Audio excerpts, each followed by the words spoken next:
ao 6. Então vamos ler aí o trecho da palavra, irmãos, mas vamos ler a partir do versículo 1.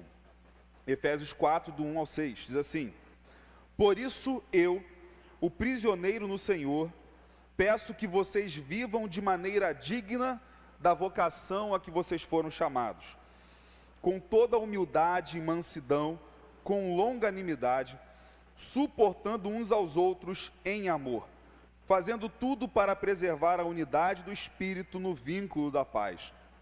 Há somente um corpo e um só Espírito, como também é uma só a esperança para a qual vocês foram chamados. Há um só Senhor, uma só fé, um só batismo, um só Deus e Pai de todos, o qual é sobre todos, age por meio de todos e está em todos. Pai Santo e Eterno, lemos a Tua palavra e temos a certeza que o Senhor já falou conosco aqui. Falou durante todo esse culto, falou nos momentos de oração, de adoração, em cada momento que lemos a Tua palavra, e agora também que vamos expor a Tua Bíblia Sagrada, ó Deus, para aprendizado nosso. Ó Senhor, que haja fidelidade a Ti nessa noite, ó Pai, que seja o Teu Espírito falando em nós, e que não haja a voz pecadora minha, Senhor, do ser humano aqui nessa noite, mas única e exclusivamente do Teu Espírito. Assim te pedimos, ó Pai, no nome de Jesus, amém. Irmão, na semana passada nós refletimos nos versículos 1 e 2, com o tema a dignidade da igreja, porque Paulo chama a igreja a viver do modo digno do Senhor. A carta de Efésios, ela tem uma ordem muito parecida com outras cartas do apóstolo Paulo, como Romanos, por exemplo, onde a primeira parte da carta, Paulo apresenta a doutrina da igreja. Então ele manifesta o amor do Senhor Jesus pela sua igreja, a sua humanidade, a sua entrega, o fato de que o Pai já nos amava antes da fundação do mundo, o amor eterno, grandioso, o amor antigo que Ele tem por nós, nos adotou como filhos, nos escolheu para sermos santos, e assim para que a gente tenha as boas obras, nos deu a fé, que como Paulo diz, não vem de nós, mas é um dom de Deus. Pela graça somos salvos mediante a fé, isso não vem da gente, é dom de Deus, é um presente do Eterno, não vem das nossas obras. Mas ao mesmo tempo, quando Paulo fala que somos salvos pela fé, ele diz que essa fé nos leva às boas obras, porque não somos salvos pelas obras para que a gente não se glorie, mas nós fomos feitos para andar nas boas obras, as quais Deus preparou de antemão para que nós andássemos nela. Então, na segunda metade do apóstolo Paulo, diante do grande amor de Deus, da misericórdia, da nossa miséria, e que Deus ainda assim foi amoroso conosco, o que vamos fazer? Então, a segunda metade da carta, a partir do capítulo 4, o apóstolo Paulo começa a ensinar a resposta que a igreja precisa ter diante de tão grande amor de Deus, diante de tão grande graça, diante do fato que Ele poderia ter nos rejeitado tal como nós o rejeitamos, mas Ele não agiu conosco da forma como nós agimos com Ele. Se nós rejeitamos a Deus, se nós viramos a cara para Jesus, Ele fez o oposto conosco. Ele pegou aqueles que o rejeitaram e adotou como filhos, nos deu uma nova esperança e nos uniu num único povo. Se antes o povo da aliança era o povo de Israel, o povo judeu, a qual Jesus veio deles, agora o povo de Deus são pessoas de todas as nações, de todos os povos, de todas as línguas, que confessam Jesus como Senhor. Judeus e gentios, estrangeiros, agora unidos num só povo. Jesus quebrou o muro de separação que nos dividia e nos fez agora um único povo. Então Paulo começa a ensinar sobre a dignidade da igreja. Só para resumir aqui rapidamente, porque eu preguei isso mais de 1 hora na semana passada. Paulo fala sobre a dignidade da igreja aqui, e eu digo aqui pelo menos 5 virtudes, onde uma comanda todas elas: humildade, mansidão, longanimidade ou paciência, suportar uns aos outros, e esse suportar, carregar uns aos outros, tolerar uns aos outros, ser, tanto no sentido de suportar, no sentido de tolerar as pessoas, como no sentido de carregar os irmãos. e que tudo isso seja feito em amor, o amor que une todas as coisas. É interessante que a primeira coisa que Paulo cita aqui como virtude de uma vida digna do Senhor é a humildade. E até o Senhor Jesus Cristo vir a este mundo, humildade não era uma virtude, uma coisa bem vista. As culturas romanas e gregas que triunfavam, por exemplo, que sobressaíam, não exaltavam a humildade. Ela exaltava muito mais a posição orgulhosa do ser humano em se impor sobre os demais, enquanto Jesus vem numa condição humilde. É uma frase belíssima que eu ouvi certa vez de um comentarista bíblico, que me falhou agora o nome dele, mas ele diz que o cristianismo é a única das grandes religiões que tem como evento central da sua história a humilhação do seu Deus. O cristianismo é a única das grandes religiões que o ponto central da nossa fé, da nossa história, é o nosso Deus sendo humilhado. Quando Jesus Cristo então é colocado na cruz do Calvário em completa humilhação e desonra. É o ponto central da nossa fé. Sem a mensagem da cruz, nós não temos nada. É uma humilhação tão grande que o apóstolo Paulo chegou a dizer que a mensagem da cruz é loucura para o mundo. Para os que se perdem, a cruz é loucura, mas para nós que somos salvos é o poder de Deus. Deus se manifesta com poder no humilde. Por isso Paulo diz, quando eu me reconheço fraco, aí então é que eu sou forte. O poder de Deus, ele vem com força na nossa fraqueza. E por que eu estou ressaltando aqui a humildade? E essa humildade repleta de muito amor. Porque o trecho que a gente vai refletir de hoje, Paulo fala sobre a unidade da igreja. E aí eis uma coisa difícil, né, irmãos, de falarmos. Unidade da igreja. Os cristãos já são divididos há muito tempo. Séculos já de divisões.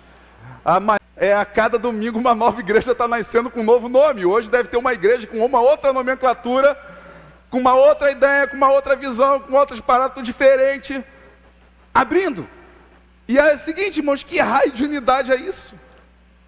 Como ter unidade numa igreja onde você tem católicos, ortodoxos, protestantes, e os protestantes, uma infinidade de igrejas? É possível, irmãos, porque a unidade não vem no nosso poder, a unidade ela vem no poder do Espírito Santo. E a igreja precisa caminhar, se respeitar, se amar. Porque uma coisa é certa, irmãos, eu acho muito difícil uma denominação que esteja 100% certa. Eu não sou daquele tipo de presbiteriano que vou dizer, a igreja presbiteriana é a mais certa. Eu acho que ela acerta em muita coisa. Se eu achasse que ela não acertasse muita coisa, eu já teria abandonado, né, irmão? Não teria lógica eu estar numa igreja que eu acho que está um monte de coisa errada. Mas eu não sou audacioso de dizer que nós somos melhores que uma igreja X ou Y, porque eu aprendo tanto com outros irmãos e cresço com eles.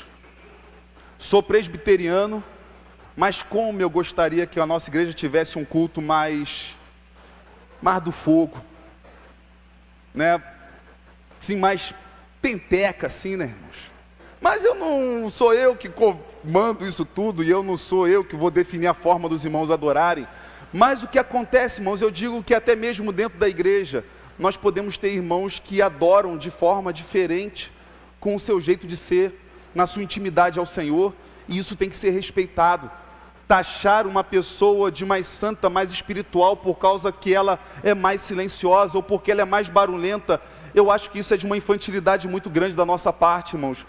Porque eu, por exemplo, muitos na nossa igreja não creem na contemporaneidade dos dons, creem que os dons espirituais, aqueles dons mais extraordinários, cessaram no meio da igreja, e eu não creio que cessaram, eu creio que eles são atuais. Mas quantos irmãos que são chamados cessacionistas dentro da nossa igreja, que creem que os dons espirituais mais sobrenaturais não se manifestam em nossos dias, como são homens que me ensinaram tanto a Bíblia Sagrada, que me ensinaram tanto a amar Jesus, como não honrar essas pessoas, irmãos, mesmo discordando, mesmo achando que estão erradas. E eu diria, irmãos, que muitas vezes na igreja o que impede a nossa unidade é a gente achar que tudo é heresia. E na igreja existem heresias. E eu diria que existem outras coisas que são equívocos da nossa parte, que a gente pode tolerar muito bem e caminharmos junto com os nossos irmãos. Dizer que Jesus, por exemplo, não é divino, dizer que Jesus não ressuscitou dentre os mortos, dizer que a Bíblia não é a palavra de Deus, aí já descamba para o caminho da heresia. Mas quantas diferenças a igreja tem que nós podemos entender e ver que a gente pode interpretar que o nosso irmão está cometendo um equívoco, um erro na sua interpretação, mas a gente tem que tomar muito cuidado antes de chamar uma pessoa de herege e dizer que ela não é nosso irmão, nossa irmã.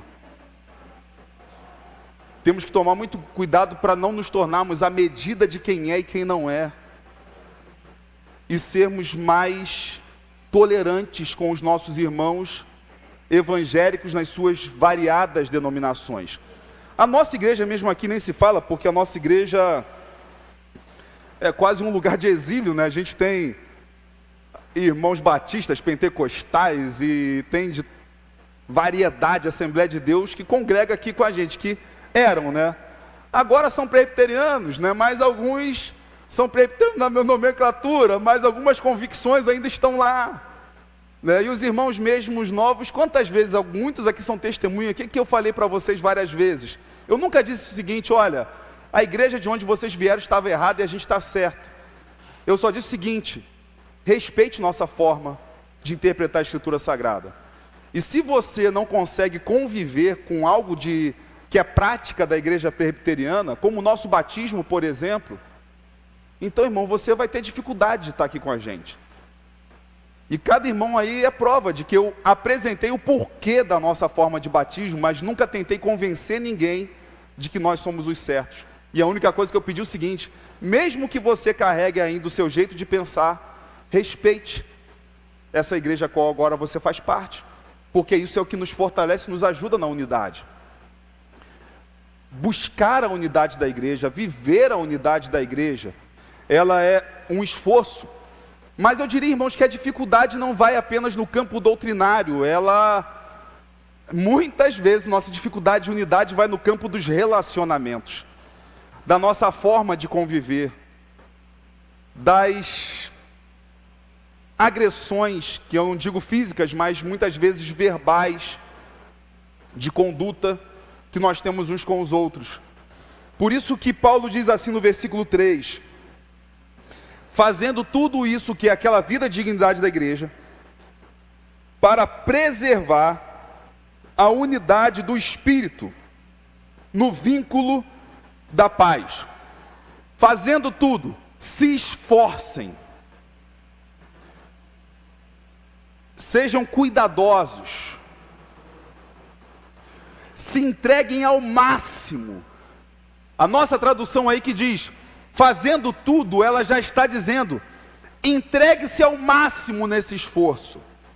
Por isso que Paulo, antes de falar para a gente buscar a unidade, ele disse, sejam humildes, sejam mansos, sejam pacientes, suporte uns aos outros, façam tudo isso em amor.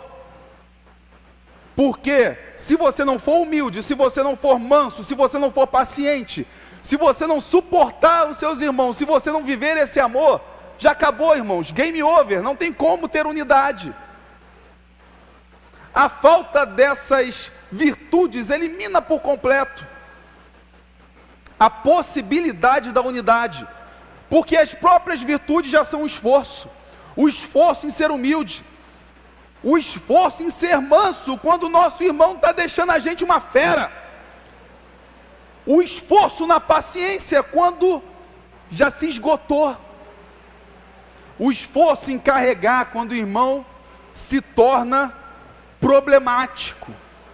O esforço em amar, muitas vezes sem ser amado.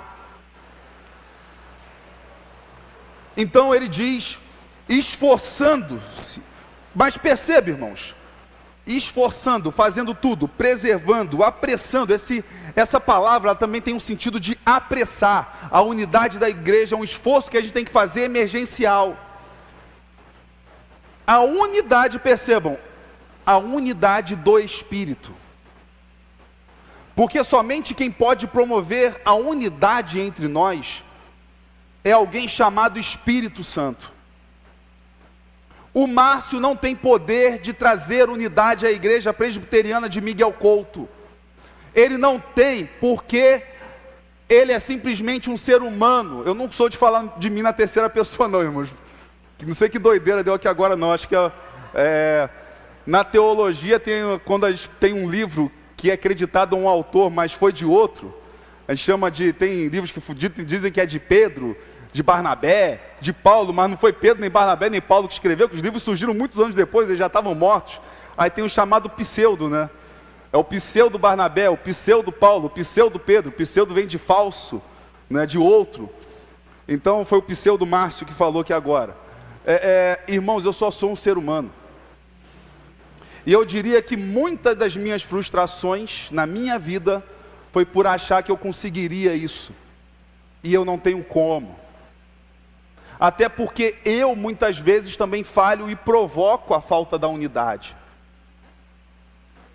Já disse isso aqui várias vezes, irmãos. O pior dia para mim dormir é de domingo para segunda. O medo de ter falado a minha opinião aqui e não a vontade de Deus. E eu tenho certeza que nos meus anos de pastor, irmãos, desde 2003, eu tenho certeza que muitas vezes eu falei a minha opinião. Mas o problema não é quando eu falo a minha opinião, mas o problema é quando a minha opinião é ofensiva a vocês. E uma coisa que eu aprendo, que a única coisa que deve ser ofensiva à igreja, ofensiva ao mundo, é o Evangelho. O Cristo crucificado. A ofensa do Filho de Deus, da melhor pessoa deste mundo na cruz. É a única ofensa que deve sair do púlpito. Mas eu posso manifestar algumas vezes a minha opinião particular. Eu posso, talvez cometer erros, não quero, não pretendo e me esforço ao máximo para não cometê-los. E aí a segunda-feira, que já é segunda-feira e eu não durmo, a minha mente fica rodando. Porque o medo de que algo que tenha saído da minha parte, não do Espírito Santo, atrapalhe o que o Espírito Santo está fazendo. Atrapalhe a unidade do Espírito.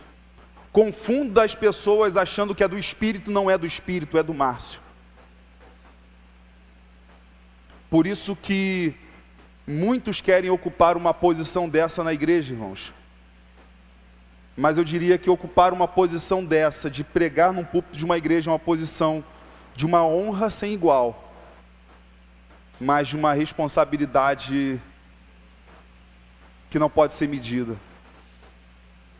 Porque a gente crê que a palavra de Deus vai trazer a vida às pessoas, mas a palavra do homem pode trazer morte. E ao invés de trazer a unidade do Espírito, provocar a divisão humana. Então, irmãos, o que provoca a falta de unidade da igreja é justamente quando a gente não age de acordo com o Espírito, mas de acordo com a gente. Quando nós vivemos as nossas particularidades e nós amamos mais o nosso ministério particular e as nossas conquistas pessoais dentro da igreja do que o reino de Deus e a igreja local a qual fazemos parte. Uma das coisas, irmãos, que eu mais tenho medo como pastor, e eu oro a Deus para não chegar a esse ponto, e às vezes eu tenho medo de já ter chegado a esse ponto, é usar vocês para os meus objetivos pessoais.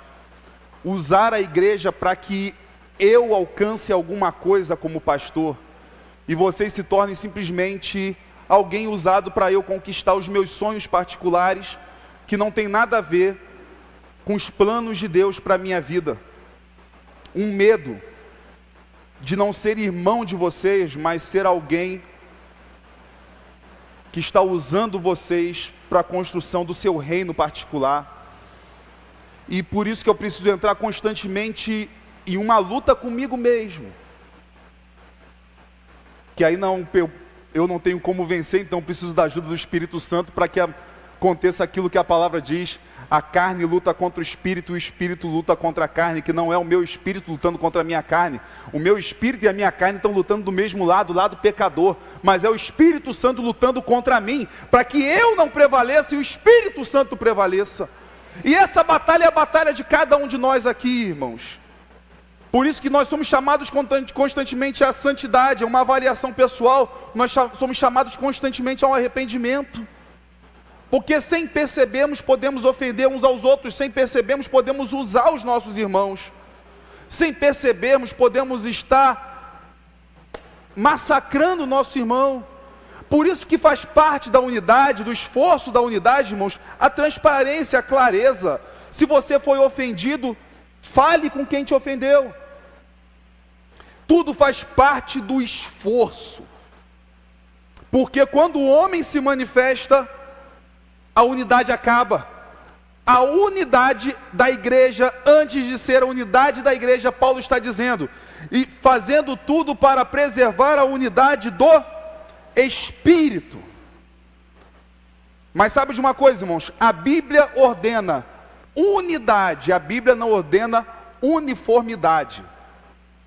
Nós não somos robozinhos iguaizinhos uns aos outros.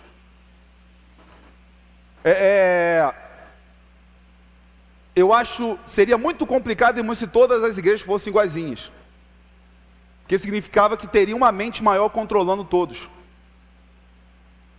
Agora, uma denominação, por mais que ela tenha algumas coisas semelhantes uma com a outra, você vai numa igreja onde os irmãos às vezes têm um jeito de ser, você vai em outra igreja tem outro jeito de ser. Você vai numa igreja no Nordeste tem uma forma, você vai numa igreja na cidade tem outra forma, você vai numa igreja na roça tem outro jeito de ser. Porque carrega muito o estilão das pessoas, o seu jeito, sua cultura, sua forma, suas tradições. E a Bíblia ordena a unidade da igreja, não a uniformidade. A gente não foi chamado para falar do mesmo jeito, no mesmo sotaque, nos mesmos chavões evangélicos. E aí, irmãos, percebam o que Paulo diz. Fazendo tudo para preservar a unidade do Espírito, no vínculo da paz. A paz que temos um com o outro nos une, nos liga. Então Paulo, depois de chamar a igreja para esse esforço na unidade, deixando bem claro que não é algo fácil, que é uma luta constante de nós contra o espírito contra a gente, Paulo ele vai declarar uma série de coisas que são uma só na igreja. E acima de tudo, Paulo está declarando que o nosso Deus é um só. Nós cremos que o nosso Deus consiste em 3 pessoas, num único santo e verdadeiro Deus. E Deus consegue ter uma unidade, mesmo sendo 3 pessoas. Ele é o Pai, o Filho, o Espírito Santo. E ser Pai, Filho e Espírito Santo não significa que Deus em um momento da história era Pai, em outro momento da história era Filho, e outro momento da história era o Espírito Santo. Não, irmãos. Ele é Pai, Filho e Espírito Santo em todo momento da história. O Pai criou todas as coisas, mas Jesus já estava lá na criação, como está revelado por João. O Espírito estava lá na criação, como é revelado em Gênesis. O Espírito pairava sobre as águas. A criação foi das 3 pessoas de Deus, porque Deus disse, façamos o homem conforme a nossa imagem e a nossa semelhança. E esse façamos é Deus, não é Deus e os anjos. Porque os anjos não participaram na obra da criação, eles são apenas criatura, não são criadores. Deus criou tudo sozinho, o Pai, o Filho e o Espírito Santo. No batismo de Jesus nós temos o Pai falando, este é o meu Filho amado em quem eu tenho prazer. O Filho está sendo batizado e o Espírito Santo desce na forma de uma pomba. O Pai, o Filho e o Espírito Santo estão presentes no mesmo lugar e não são a mesma pessoa. 3 pessoas num único Deus. E Paulo, ele vai, em cada versículo, ele está apresentando uma das pessoas de Deus. No versículo 4, ele fala sobre o Espírito Santo. Há somente um corpo e um só Espírito, como também é uma só esperança para o qual vocês também foram chamados. Eu falei aqui que existem muitas divisões na igreja por questões doutrinárias. Isso envolve as nossas divisões por denominações e por aí vai. Mas a gente passa muito no nosso dia a dia a falta de unidade pelos nossos relacionamentos pessoais. A forma como nós lidamos um com o outro. E aí a Bíblia vem dizer que nós somos um corpo só. E se somos um corpo, fomos chamados para andar em unidade. Uma pessoa sair do corpo porque se julga melhor do que o corpo, demonstra que ela não é corpo. Tem aquela música Corpo e Família, que eu já vi muitas vezes essa música ser cantada, as pessoas dizendo assim, em bola, aquele meio, né, somos corpo. Eu preciso dizer, somos corpos, e assim bem ajustados. Se você canta somos corpos, irmãos, conserta a letra I, nós somos um corpo. Como Deus é 3 na única pessoa de Deus, nós somos uma multidão de pessoas unidas num só corpo. Esse corpo é que corpo? É o corpo de Cristo. Paulo mesmo disse isso em Efésios 1, 22 aí, nesse livro que a gente está estudando. E sujeitou todas as coisas debaixo dos pés de Cristo. E para ser o cabeça sobre todas as coisas, o deu à igreja, o qual é o seu corpo. A plenitude daquele que a tudo enche em todas as coisas. Somos corpo, o corpo de Cristo. Isso traz para nós uma grande bênção, uma grande responsabilidade. Nós somos corpo de Cristo, Ele é o cabeça. E nós fazemos parte de Cristo. Mas isso também traz para nós a responsabilidade, porque nós carregamos o nome de Cristo.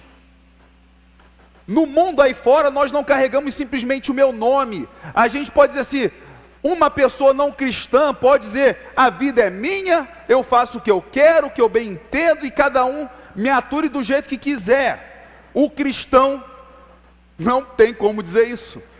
Porque o cristão ele vai ter que dizer primeiro, na hora que ele falar, a vida é minha. Se a vida é sua, meu irmão, tu não é cristão. Porque diz a palavra que nós somos propriedade exclusiva de Deus. Então o cristão tem que bater no peito e dizer, a vida é de Cristo, e nem eu posso fazer o que eu quiser da minha vida, quanto mais você querer me mandar. Melhorei a resposta aí, né, irmão? Né? Dei uma nova resposta, veio aqui na hora, irmãos, foi revelação. Eu nem tinha pensado numa coisa dessa. Se a pessoa está querendo mandar e desmandar em você, irmão, que não seja, não faça isso no trabalho, pelo amor de Deus, se seu patrão está te mandando, sério.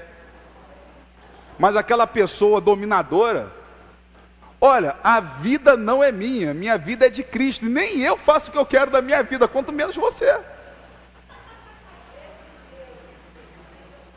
Então o que acontece, irmãos?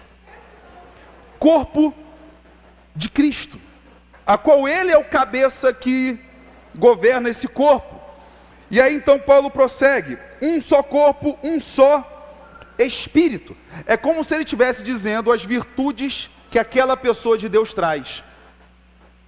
O corpo é de Cristo, mas nós somente estamos nesse corpo porque Cristo triunfou na cruz para que nós possamos ser desse corpo, mas porque o Espírito é quem nos levou a Jesus.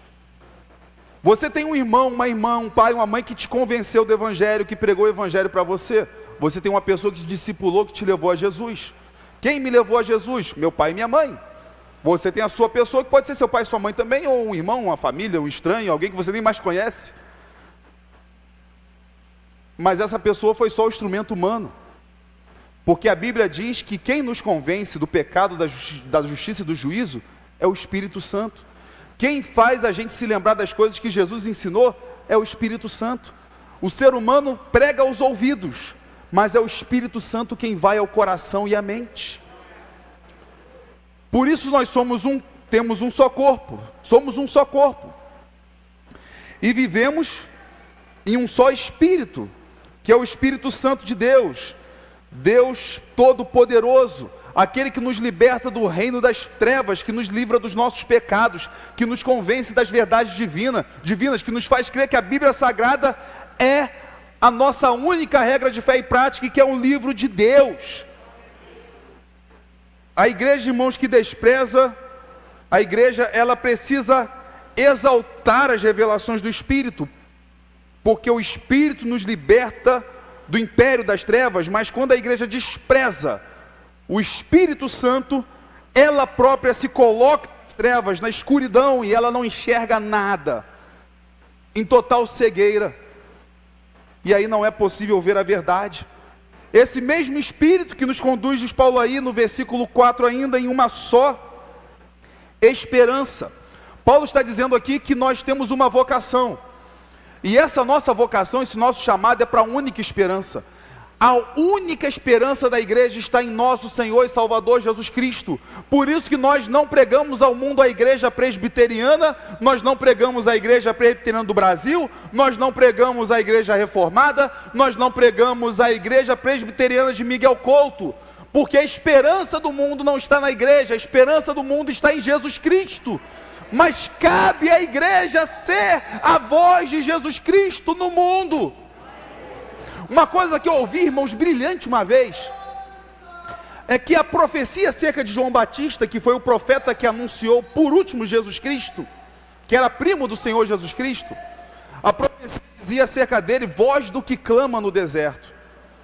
E eu sempre achei que João Batista era a voz que clamava no deserto. Mas aí depois alguém me ensinou e disse assim, não, João Batista não é a voz do que clama no deserto. João Batista é só a voz. Porque quando a gente pensa no deserto, o que tem no deserto? Deserto não tem nada. E João Batista foi pregar no deserto. Quem estava clamando no deserto? João Batista? Não. Quem estava clamando no deserto é Deus. João Batista é a voz daquele que clama no deserto. João Batista é a voz daquele que foi rejeitado. João Batista é a voz daquele que foi ignorado. Mas que agora, ao invés de rejeitar o ser humano em igualdade, ele está enviando o seu filho. E aquele que foi rejeitado no deserto, levou um homem para lá, para clamar que o filho dele chegou ao mundo, e que agora há uma esperança para o homem, e para a mulher também, né, irmãos? Hoje tem que falar homem e mulher, porque se falar só homem, soa machista, né?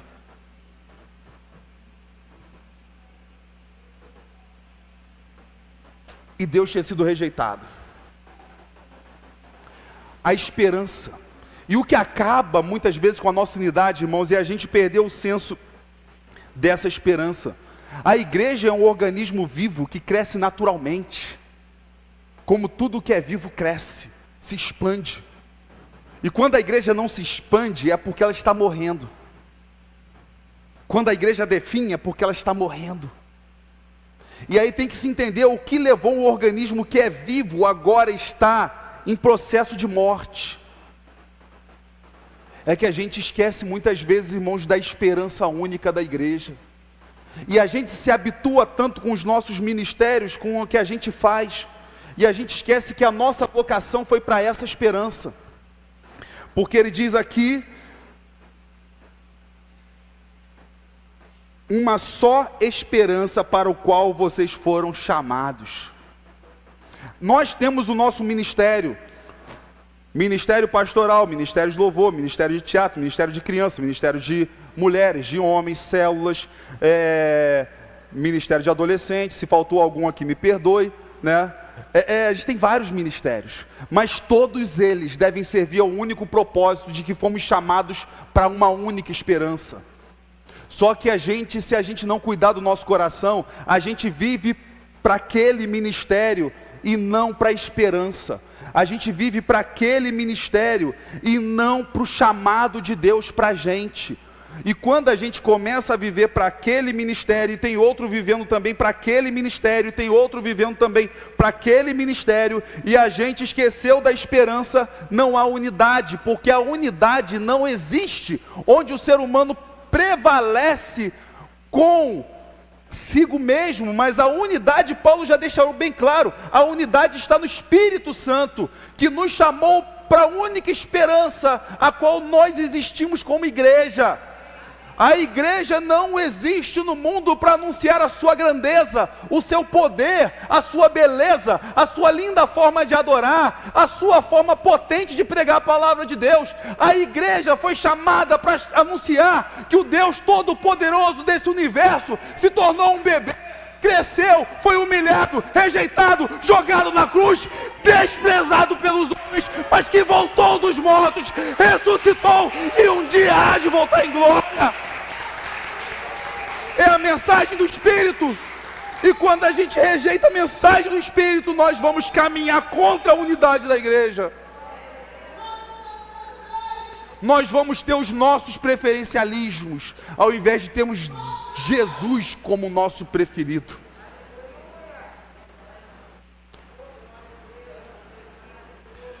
E aí, irmãos, Paulo prossegue nisso tudo.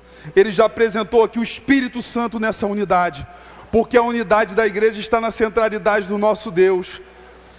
E aí então ele faz no versículo 5, irmãos, hoje está chovendo, nossa rua enche, posso pregar à vontade, né, irmãos? Eu ia pregar mais rápido hoje, mas está chovendo, né? Nossa rua enche, olha, infelizmente, e a gente aqui está seguro. Então vamos lá, irmãos. Um só Senhor, versículo 5, uma só fé, um só batismo. Esse Senhor, é claro que é o nosso Senhor e Salvador Jesus Cristo. A igreja só tem um, e é Ele. Muito se fala que devemos reconhecer Jesus como Salvador, e às vezes fala assim, olha, não basta a gente receber Jesus como Salvador, se a gente não recebê-lo como Senhor. E detalhe, irmãos, é que realmente o mundo clama por Jesus como Salvador, mas não o quer como Senhor. A gente ouve muito falar assim, o Jesus do amor. É interessante que o pessoal fala o Jesus do amor como se o Jesus não existisse outro Jesus sem ser o do amor. O Jesus do amor não é esse Jesus que a igreja anuncia. Mas não é a igreja que anuncia Jesus, Jesus anuncia a si mesmo, irmãos. Jesus existe antes da igreja. Existia Israel no Antigo Testamento, a qual Deus se revelava a esse povo, e deles veio o Messias, Cristo. E Cristo foi quem formou a igreja. Se uma pessoa quer reclamar que a igreja não anuncia o que Cristo anuncia, que uma coisa é Cristo e outra é a igreja, então não reclama com a gente que é a igreja, reclama com Jesus. Porque quem inventou esse negócio de igreja foi ele, irmãos. Não foi a igreja que se auto-inventou.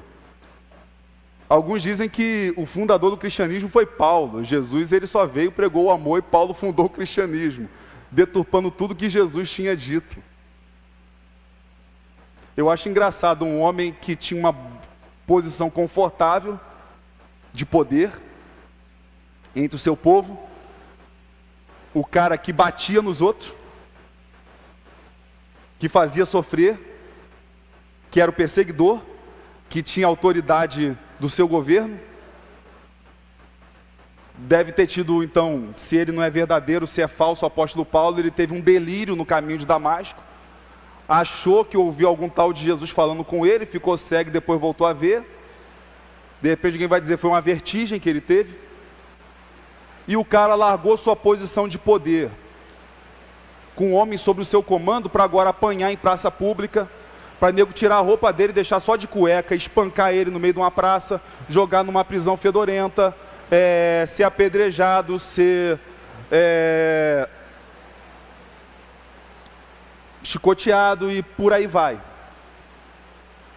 Para inventar uma religião. Que vantagem que Paulo teve. Tem um filme muito bom, irmãos, que é Paulo, Apóstolo de Cristo. Eu indico os irmãos a verem.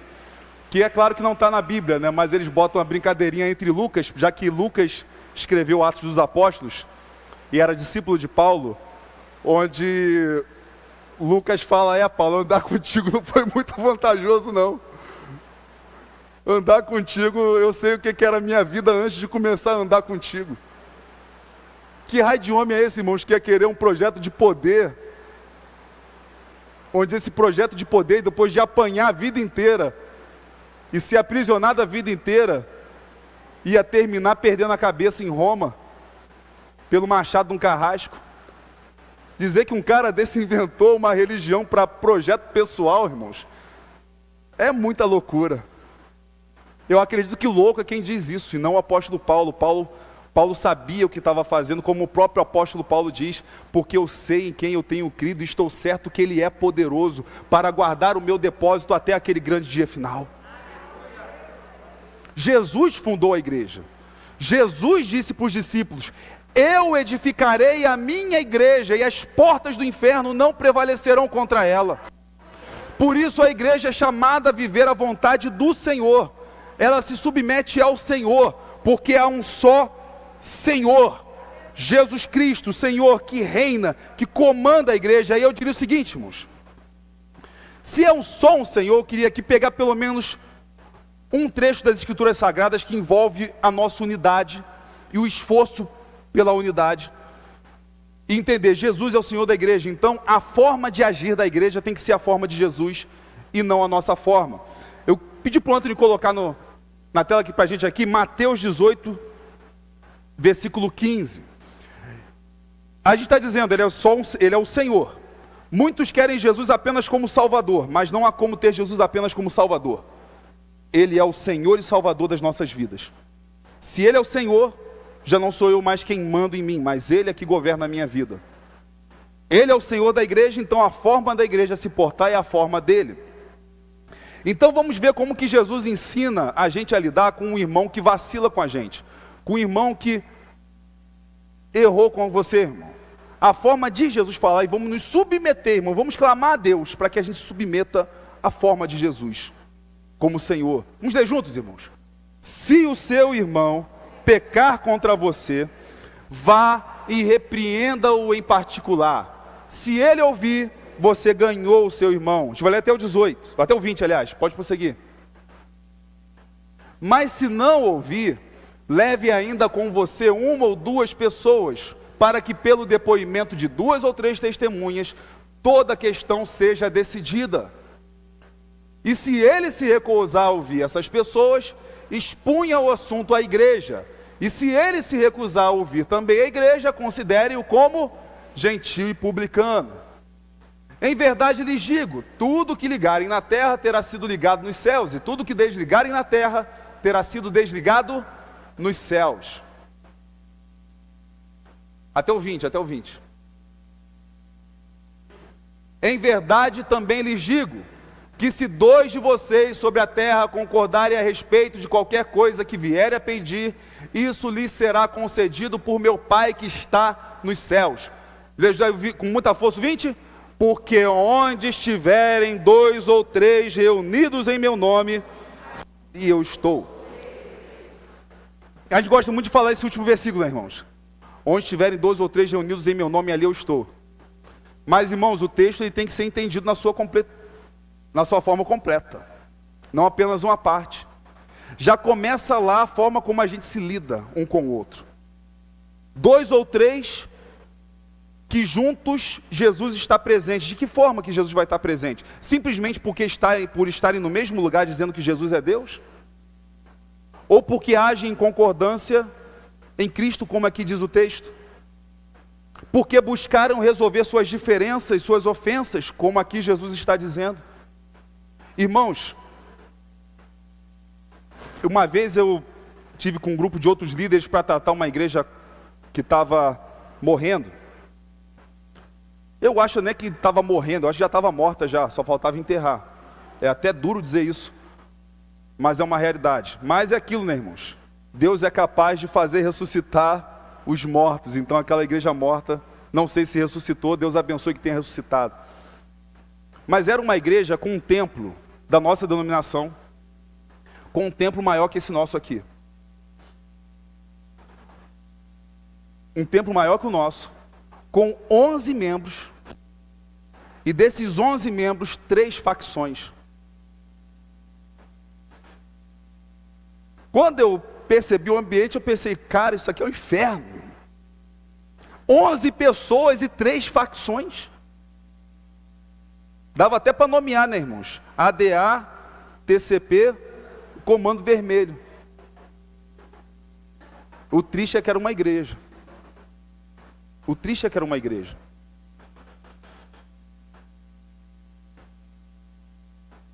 Como que se consegue 11 pessoas dentro do mesmo lugar criar 3 facções, irmãos?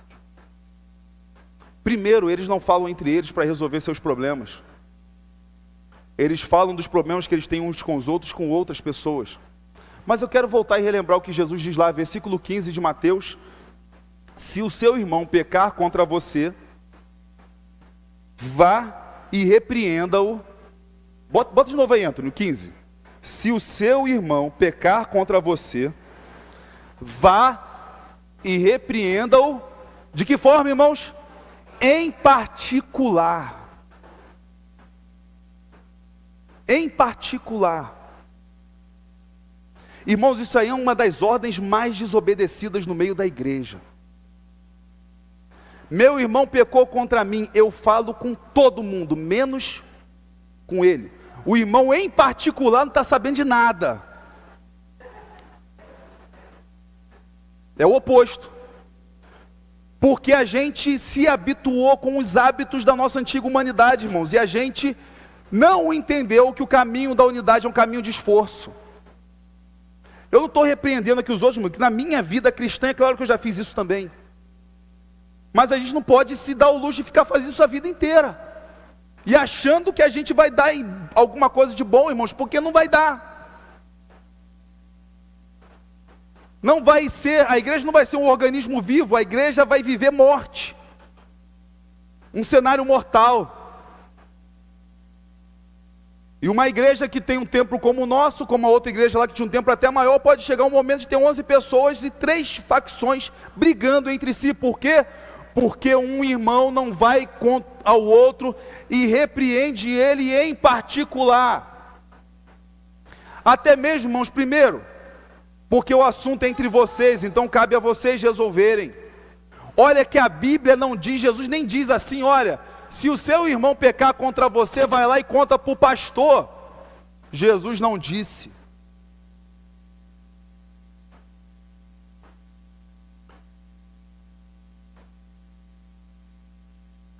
Lei pastoral implantada aqui agora, irmãos. Última notícia, breaking news.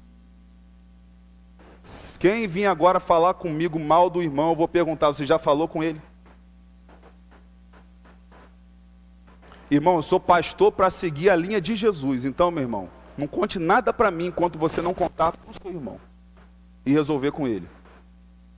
E aí Jesus, ele dá toda a ordem, irmãos, todo o caminho. Contou, falou, foi lá, tentou resolver com seu irmão, não resolveu? Chama 2 testemunhas, aí você envolve outras pessoas. 2 pessoas, irmãos de confiança, né, irmão? Não vai chamar 2 pessoas que vão espalhar a parada, não. Para depois dizer assim, ah, não, mas eu não tinha intenção, irmão. Até isso a parada tem que pensar, que a nossa mente é maquiavélica. Olha, o pastor falou que Jesus disse que não é para contar para ninguém. Mas o irmão não aceitou. Eu não vou contar para ninguém. Mas eu vou chamar o irmãozinho que ele conta. E ele vai ser a minha testemunha. Meu irmão, Jesus está vendo, cara. Você vai matar os outros com a espada do seu amigo, igual Davi fez com a espada do inimigo, aliás, né? Igual Davi fez com Urias, que era o marido da amante dele, botou o cara na frente da batalha para matar o cara com a espada dos outros. Mas a culpa, irmãos, recaiu sobre quem? Sobre Davi, a morte de Urias. Não há como escapar, irmãos, da justiça de Deus. Então chama 2 ou 3 testemunhas. Se não der jeito, conta a igreja. Mas, irmãos, e se contar a igreja, não é espalhar para a igreja toda, é chamar a liderança da igreja, para que aí eles tomem a posição como igreja. E se a liderança da igreja também foi lá e não deu jeito em nada, ou a pessoa continua no pecado dele, aí Jesus fala, aí então trate como publicano e pecador. Mas sabe como as pessoas interpretam essa passagem? Como que o publicano e o pecador era tratado? Eles eram desprezados, religiosos. Eles eram mal falados pelos religiosos, pelos fariseus, por exemplo. Mas perceba, irmãos, Jesus não mandou a gente tratar a pessoa, o que seria tratar como um publicano e pecador? É tratar uma pessoa que ainda não se converteu, é tratar como uma pessoa que ainda não está na aliança, uma pessoa que ainda não recebeu Jesus como Salvador. E muitos interpretaram que tratar como publicano e pecador significa rejeitar, colocar a pessoa de lado, mas não, quem está dizendo é Jesus, e a gente tem que ler na Bíblia e ver como é que Jesus tratava o publicano e o pecador, irmãos. Jesus ia comer churrasco com publicano e pecador, Jesus ia jantar na casa de publicano e pecador, Jesus comia na mesma mesa que publicanos e pecadores, para manifestar a eles a misericórdia de Deus e apontar também, claro, que eles precisavam de arrependimento. Mas tratar como publicano e pecador não é tratar como os religiosos dos dias de Jesus tratavam, mas é tratar como Jesus trata. Ele é a nossa referência. Então entendeu o seguinte, se aquela pessoa não aceitou o que eu falei, não aceitou o que as testemunhas falaram, não aceitou o que a liderança da igreja falou, agora é o seguinte, eu tenho que evangelizar essa pessoa porque ela está perdida. É o que Jesus está falando, irmãos. Essa pessoa está na pior. Então eu preciso tratá-la como alguém que precisa se arrepender, como alguém que precisa de uma nova vida. Há um só Senhor, irmãos. E esse é Jesus, e é a Ele que nós devemos seguir a voz de comando. A gente não segue a voz de comando de Biden, de Trump, de Bolsonaro, de Lula, de homem nenhum e nem do pastor Márcio. A gente segue a voz de comando do Senhor Jesus Cristo. A ordem do Senhor Jesus Cristo. E assumir essa posição, irmãos. É assim que Ele faz, porque a humanidade dos nossos dias só quer separar as pessoas, e Jesus está nos chamando a uma unidade. Eu, na minha visão, eu fico pensando, por que a igreja deixou tanto tempo o batismo separar a gente? Rebatismo, menosprezar a forma de batismo alheia.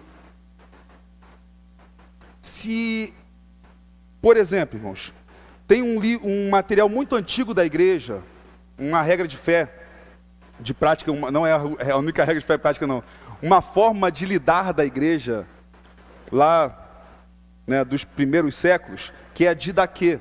A Didaquê é um catecismo que ensinava como os cristãos devem lidar com uma série de coisas. Ele é chamado de Didaquê, ensino dos 12 apóstolos, mas não é escrito dos 12 apóstolos. E na parte do batismo, isso é um livro, irmãos, do início, da igreja primitiva. Perceba o que a Didaquê diz. Agora, sobre o batismo, esta é a maneira de batizar. Deem instruções em público sobre estes pontos, e depois batizem em água corrente, em nome do Pai, do Filho e do Espírito Santo. Se vocês não dispuserem de água corrente, batizem com alguma outra água. Aí eu diria o seguinte, batiza com água corrente, assembleiano. Vai ter que ir para o rio e batizar. Se vocês não dispuserem de de água corrente, batizem em outra água. Batista, vai lá, faz uma piscina, um batistério e mergulha lá. Se não dispuserem de água, vê que a coisa é tão detalhista, irmãos. Se não dispuserem de água fria, usa água quente, não tem problema a temperatura da água, não vai criar problema com a temperatura da água. Eu acho que isso aqui já foi escrito, irmãos, porque desde o passado que a igreja gosta de arrumar problema, para dizer o que presta e o que não presta. Então olha só, não vem com ela dizer que a água fria é boa, a água quente é ruim, não. Se não tiver água fria, batiza na água quente. Se não dispuserem nem de uma nem de outra, então derramem água 3 vezes na cabeça do batizando em nome do Pai, do Filho e do Espírito Santo. Irmãos, isso aqui é um manual antigo da igreja, já mostrando que a igreja batizava mergulhando e aspergindo, há séculos. Outro detalhe na própria Bíblia, irmãos. Uma das coisas que complica para a gente presbiteriano definir que o batismo por aspersão é o batismo verdadeiro, é que primeiro a palavra batizar significa imergir. Ela vem de um verbo grego que significa mergulhar. O que explica então uma pessoa batizar derramando água sobre a cabeça, se a própria palavra significa mergulhar? Pelo próprio fato da Bíblia Sagrada usar essa palavra para o batismo com o Espírito Santo. A Bíblia diz que não somos apenas batizados com água, nós também somos batizados com o Espírito Santo. E ainda que a palavra batismo signifique mergulhar e imergir, a profecia acerca do batismo com o Espírito Santo dizia o que, irmãos? Eis que eu derramarei do meu Espírito sobre toda a carne, vossos filhos e vossas filhas profetizarão, vossos jovens terão visões, e aí prossegue. Então percebam, a palavra significa imergir. Como que eu, presbiteriano, vou ter coragem de dizer para um irmão que mergulha que ele está errado? A palavra do batismo com o Espírito Santo vem de uma profecia sobre derramamento. Como alguém pode dizer que o nosso batismo não é verdadeiro? Aí vai para uma outra complicação maior, irmãos, que é batizar a criança, né? Aí, lasqueiro, irmão, complicou mais para o nosso meio, porque não tem nenhum lugar da Bíblia mandando batizar a criança e a gente batiza a criança.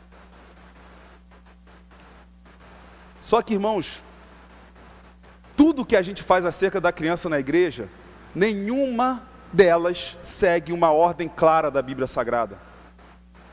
A Bíblia é completamente silenciosa no que se refere à forma que se recebe na igreja as crianças. Não existe apresentar, não se cita apresentar criança a Deus no Novo Testamento. Não se cita ungir a criança com óleo no templo na primeira vinda dela. Não se cita batizar a criança. Mas tudo isso se faz na igreja.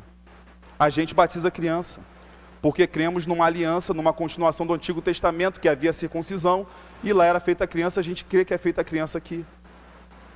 O outro apresenta a criança porque é muito óbvio, irmãos. Como não apresentar uma criança a Deus, por mais que não esteja escrito ali? E não consagrar nossas crianças ao Senhor, que não se refere ao ritual que é feito, mas se refere a toda a vida da criança, irmãos. A gente não batiza a criança, por exemplo, aqui, por um ato de mágica. Todo batismo é feito com fé. E quando não é a fé da criança, é a fé dos seus pais. E esses pais prometem que vão guiar os seus filhos no caminho do Senhor. Não acreditam que aquela água é uma água mágica que agora mudou a vida dos filhos deles. Não. É o voto que eles fazem com o Senhor de que vão criar os seus filhos na disciplina do Senhor, no amor a Jesus, no amor à igreja, com os filhos, ler a Bíblia com eles, ensiná-los, ser eles mesmos modelo de fé. E aí eu entendo, irmãos, às vezes quando uma de nossas crianças vão para outra igreja e professam e não professaram a fé aqui ainda estão debaixo do batismo dos seus pais, serem batizados de novo lá no momento em que elas professam a fé. Já que uma igreja credo-batista, que é a igreja que crê que o batismo deve ser acompanhado da palavra de fé, a profissão de fé é feita no ato do batismo. No nosso caso, os adultos, eles professam a fé no ato do batismo, mas as crianças, elas vivem na fé do pai e da mãe, e depois, quando crescem, elas professam publicamente a sua fé, sem passar pelo batismo, porque já foram batizadas. Mas por que a igreja permitiu durante anos rebatismos de nossos irmãos? Porque, irmãos, alguns tratam isso como pouca coisa, mas eu creio que um rebatismo é simplesmente um ato de dizer o seguinte: aquela igreja da qual você veio não é igreja, aquele batismo do qual você recebeu nunca foi batismo. Você nunca foi da igreja e você vai entrar agora. Você nunca esteve no povo da aliança, você vai entrar agora. Há um só batismo, irmãos. E aquela pessoa confessou a fé em Jesus Cristo. E se a gente for pensar, irmãos, no que acontece depois do batismo, acontece tanta coisa. Quantas pessoas na nossa igreja se batizaram adultas e se desviaram? Chegaram aqui e declararam, eu creio em Jesus, foram batizadas e foram embora. E quantos não escolheram ser batizadas porque quem escolheu foi o pai e a mãe, e morreu na igreja de Cristo e nunca se desviou dos caminhos de Jesus? Ainda que o batismo dele tenha sido escolha do pai lá atrás, e ele seguiu nesse mesmo caminho, e ele simplesmente confirmou, meu pai e minha mãe estavam certos. Quantas pessoas confessam na hora do batismo e abandonam, e quantas pessoas foram batizadas na infância e permanecem? Então, irmãos, existem mais coisas no meio cristão, se a gente pensar. Mas aí a gente pode pensar o seguinte, no fato nós somos unidos em um só batismo, independente de toda a nossa briga. Porque o batismo sela de que somos de Jesus Cristo visivelmente. E se ele foi ministrado 1 ou 2 vezes com muita água, com pouca água, ali está confirmada a bênção do Senhor em nome do Pai, do Filho e do Espírito Santo. Ah, mas o pastor era tralho, o pastor era falso, o pastor era lobo. Meu irmão, o pastor batizou, derramou a água, mergulhou, seja lá o que for, mas o batismo é realizado em nome do Pai, do Filho e do Espírito Santo. Uma pessoa não precisa ser rebatizada porque foi batizada por um falso pastor, por uma falsa igreja, se ela confessou Jesus Cristo como o Senhor da sua vida, porque há um só batismo. Há um só batismo. Paulo diz também em 1 Coríntios 12, 12, irmãos, porque assim como o corpo é um, e tem muitos membros, e todos os membros, mesmo sendo muitos, constituem um só corpo, assim também é com respeito a Cristo, pois em um só Espírito, todos nós fomos batizados em um só corpo, quer judeus, quer gregos, quer escravos, quer livres, e a todos nós foi dado de beber de um só Espírito. Muitos interpretam também que esse um só batismo não seria o batismo com água, mas seria o batismo com o Espírito Santo. Só que aí o batismo com o Espírito Santo divide a gente também, irmãos, porque uns falam que o batismo com o Espírito Santo é no começo, outros falam que o batismo com o Espírito Santo é depois, outros falam que o batismo com o Espírito Santo é uma grande experiência, outros falam que o batismo com o Espírito Santo vem acompanhado do dom de línguas. A gente faz tudo para se separar, irmãos, mas Deus está perseverando com a gente e está nos unindo. A gente pode usar nomes diferentes, mas se o batismo foi no começo, ainda que a pessoa acredita que não foi, Jesus batizou lá no começo. Se ela acha que foi depois e foi no começo, se foi no começo, foi depois, e eu já enrolei tudo que eu estou falando aqui. Seja como for, irmãos, a gente foi batizado na hora que Jesus quis nos batizar, e não na hora que a gente disse, agora eu fui batizado, é na hora que Ele quis. Independente se alguns acreditam que é antes ou depois, aconteceu na hora que Jesus quis. E Ele nos chamou para essa unidade, e todos nós recebemos do mesmo Espírito, diz Paulo, todos nós fomos batizados em um só corpo, há um só batismo. E aí, irmãos, fecha o último versículo, um só Deus e Pai. A unidade está na pessoa de Deus, e vem acompanhada de outras coisas. No versículo 4, um só Espírito, o Espírito Santo de Deus. Versículo 5, um só Senhor, o Senhor Jesus Cristo. Versículo 6, um só Deus e Pai de todos. E aí, irmãos, é maravilhoso esse sexto versículo. Toda a Bíblia é maravilhosa, mas perceba esse sexto versículo.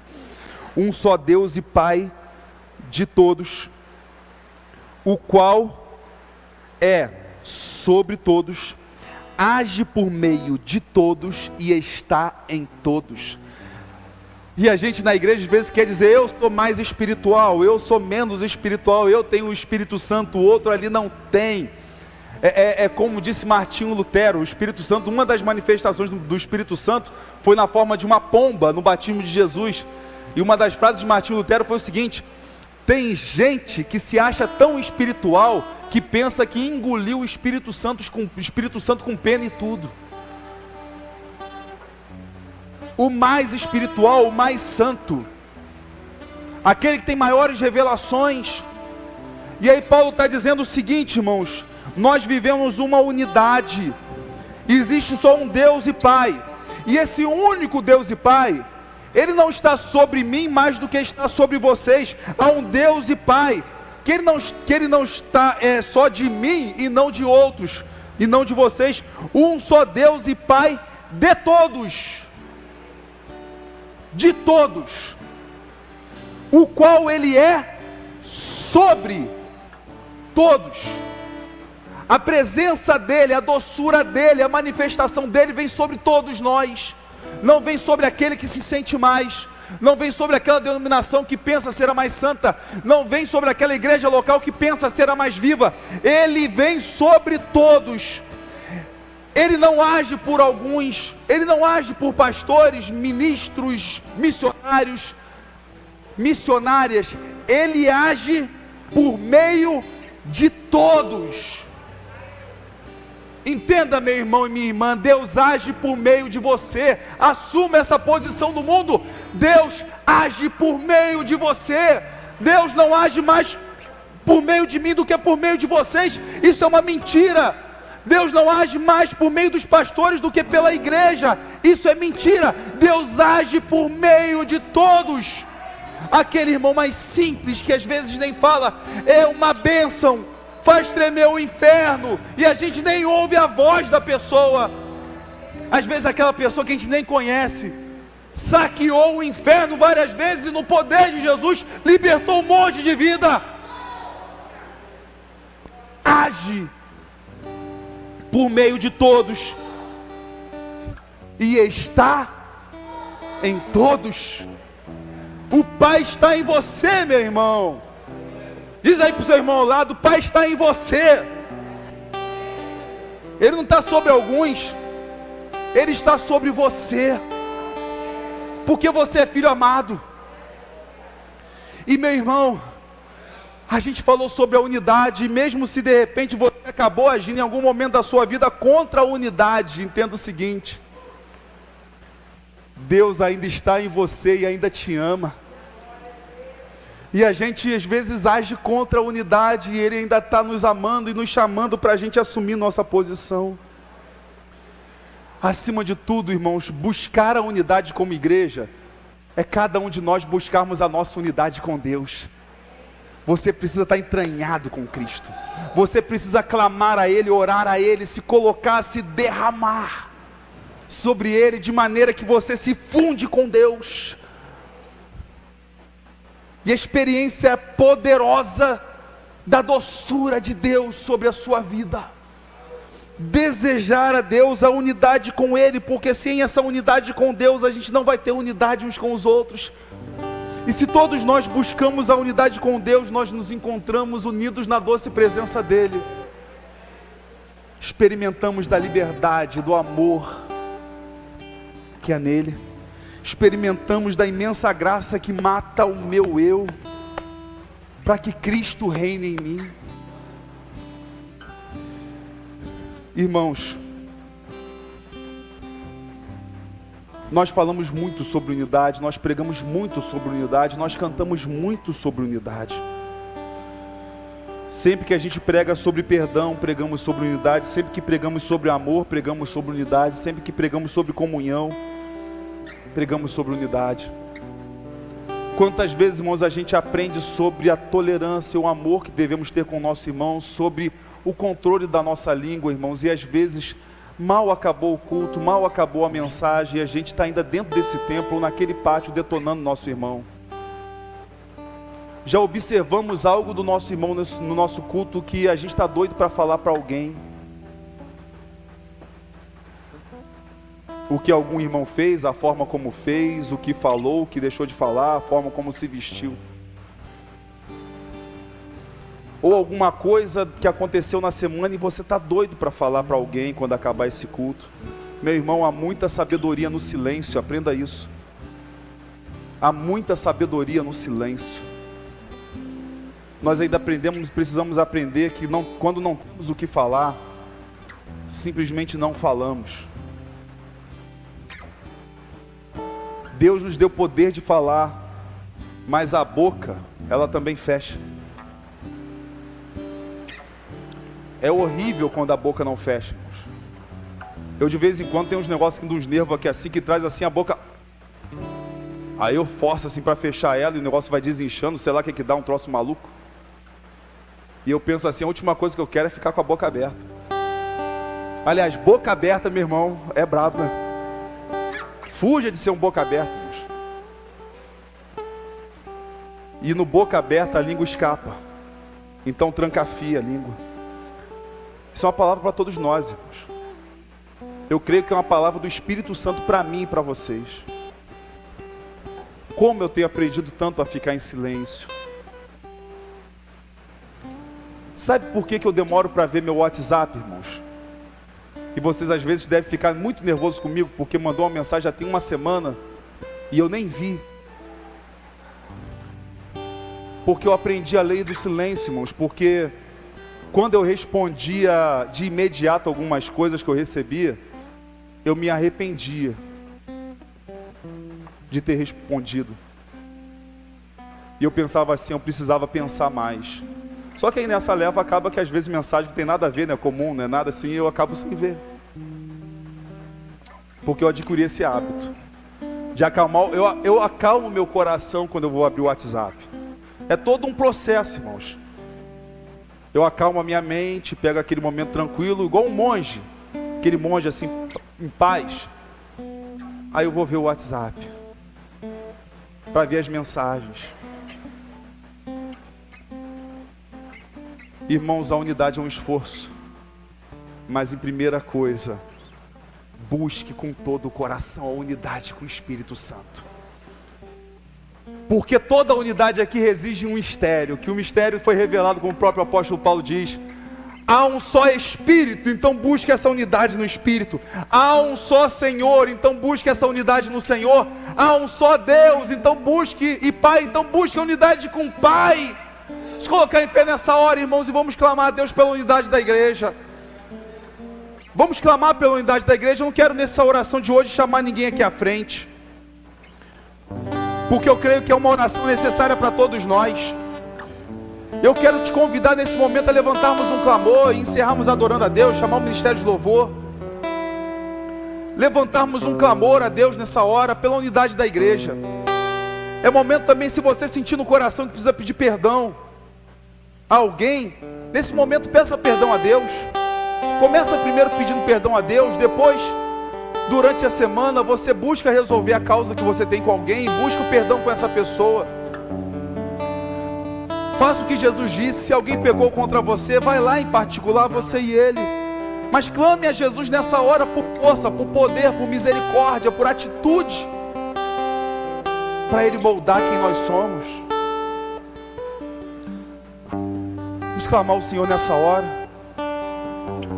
Vamos levantar um clamor, irmãos. Se você quiser gritar pelo socorro de Jesus, grita pelo socorro de Jesus. Quero pedir a minha esposa Beth para fazer essa oração. Clame a Ele, grite pelo socorro de Cristo. Se o seu coração está magoado, apertado, com raiva, com ira, primeiro se aproxime da unidade com o Pai, o Filho e o Espírito Santo nessa hora e clame por Ele. E diga para Ele, eu quero ser um só contigo.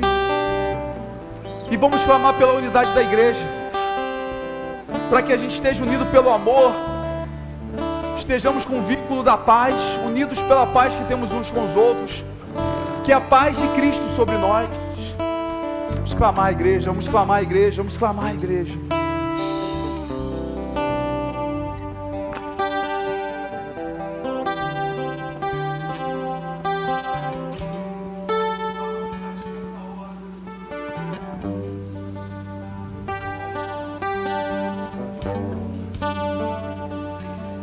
Pai, Paizinho querido, Paizinho bendito, Paizinho amado, louvado, engrandecido seja o Teu nome, Pai. Tu és o Rei dos Reis, o Senhor dos Senhores. Tudo está no controle das Tuas mãos, Pai. Tu tens o governo sobre essa terra, Pai. Essa chuva que cai é o Senhor quem está derramando, Pai. E nós queremos nessa noite, Senhor, Entender que essa chuva que cai é uma chuva profética de bênção sobre essa igreja. É uma chuva, Senhor, de amor sobre o teu povo. É uma chuva, Senhor, declarando que é um novo tempo na igreja presbiteriana de Miguel Couto. É uma chuva, Senhor, declarando que toda divisão vai cair por terra. Que o diabo não prevalece sobre a tua igreja.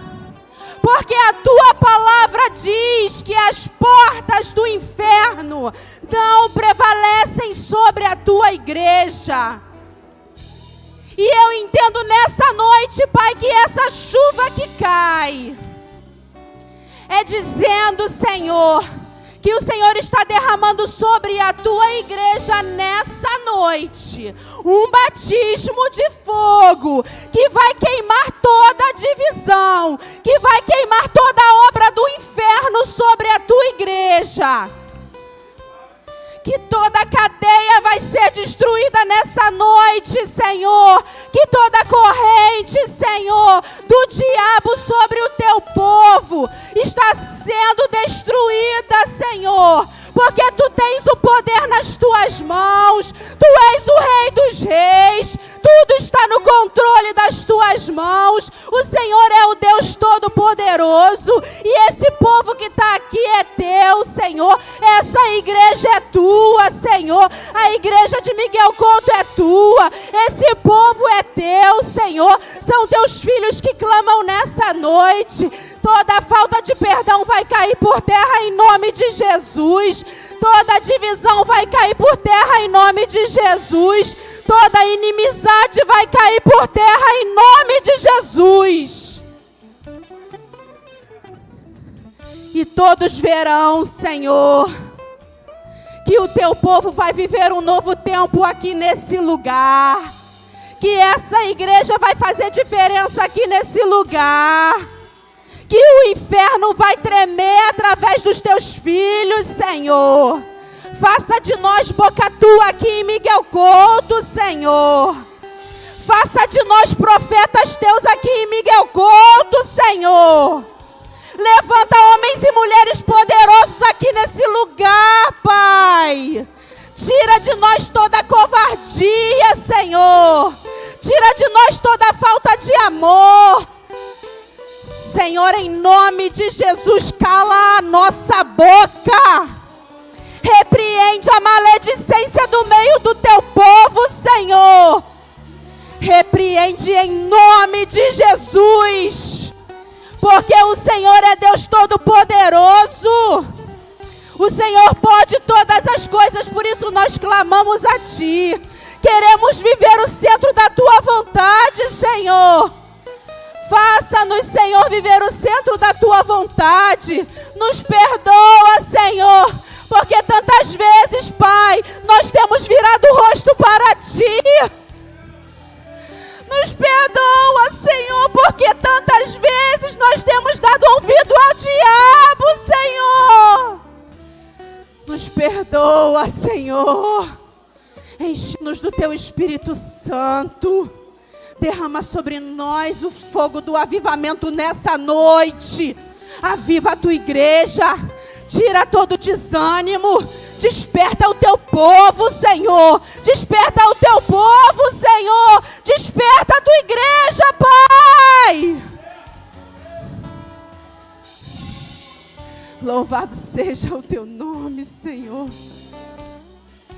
Porque Tu és o Deus Todo-Poderoso. E o Senhor tem falado conosco. E o Senhor tem nos despertado para a Tua vontade, Senhor.